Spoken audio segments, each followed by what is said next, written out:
Another episode of bookvertisements. I have been recommending this book over and over again. I read a lot of self-help, but Hal Elrod and the Miracle Morning really just nailed it. And I can't get through everything in this book in 5 minutes, but I do want to say it is still quarantine here in Wisconsin. As you can see, we got the quarantine venue here at the Boobolt's house. This book is excellent, actionable ideas, things that we can take and make today better, but also build a runway for the future. So if you're watching this, I strongly encourage you to pick up this book or at least leverage a few ideas from this video and put them into place right away. I have been recommended a lot of books. This one comes up more than often, and it did not disappoint. So I'm really excited to share with you what I learned here. Essentially what Hal Elrod did is he looked at, hey, what are the things in my life that have been working well, and how can I distill that process to teach someone else how to execute? He has done an excellent job, and he's broken it down to a couple steps in the morning. The whole idea of this book is wake up an hour earlier than you usually do. Use that time on things that are important for you, and here's a couple categories of which you should be focusing that effort through. So silence, all the world's top earners, athletes, they all meditate. Get on board. It's awesome. Building affirmations and visualizations, talking about things you believe about yourself, things that you believe where you're going, and having a picture in your mind's eye of what that looks like and what that feels like. We did a bookvertisement on The Secret. That's a great way to dig deep into that topic. Exercise, reading, I don't want to get too big into those, but hey, if we're going to go far in life, we have to take care of our bodies, we have to take care of our minds, and wrapping up with scribing, journaling, something that by doing it, it focuses in the present moment. It's also something we can go back, remember where we were, who we were with, how we felt, and learn from ourselves, which really, we spend the most time with us, so probably a good idea to know what's going on in our heads and how we can do more of what's working and dial back on what's not. So we'll touch on that a little bit more in a minute. A lot of Jim Rohn's philosophies come through really loudly in this book, and I just love that.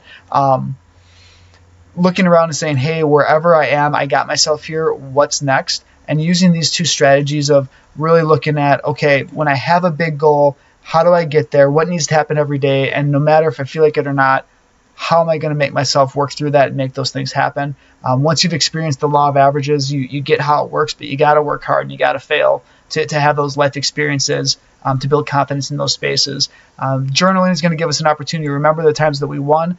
And boy, knowledge is something that's easy to ramp up on, especially in today's world. So if you're a student, you're watching this, so you're a student, keep after it.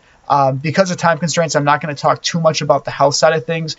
He talks about some important things that we may think, oh yeah, those are kind of obvious, but really important to remind ourselves about hydration, about using food as fuel, and putting ourselves in the best chance for longevity. One thing I really thought was neat that I picked up on here is keeping the phone on Do Not Disturb. So as soon as I have a full-time person answering my phones, that might be something I steal from Hal. I thought that was really neat. Again, this is a good place to pause the screen as we go through these and reflect on these after the video. But, what's working, do more of that. What's not working, stop doing that. And where are the areas where we can hit the gas and really make a difference? Doing a vivid vision, I think, is a really good way to do that. Looking at where we want to be in 3 years, taking real numbers, real percentage science, and say, this is how I want to get there, or this is where I want to be, so how do we get there? And then we have to break things down from bigger projects into smaller projects into smaller pieces into what we can do today. I've read a ton of self-help. Hal he just nailed it as far as breaking a process down in a way that made sense in my mind. It's almost like these are things I've come up with on my own, and he told me how I do it. It was awesome. Looking at low-hanging fruit, that's something I'm taking away from it. What are the areas that we can do right now that really make a big impact? And being sure to stay on top of this. So wrapping things up, some of the things that I personally took out of this book, because I'm always trying to get better when I'm reading, is really thinking about, hey, if I'm doing everything, I'm wasting my time. I need to find people who are better at the things that I'm not good at, and leveraging more skills.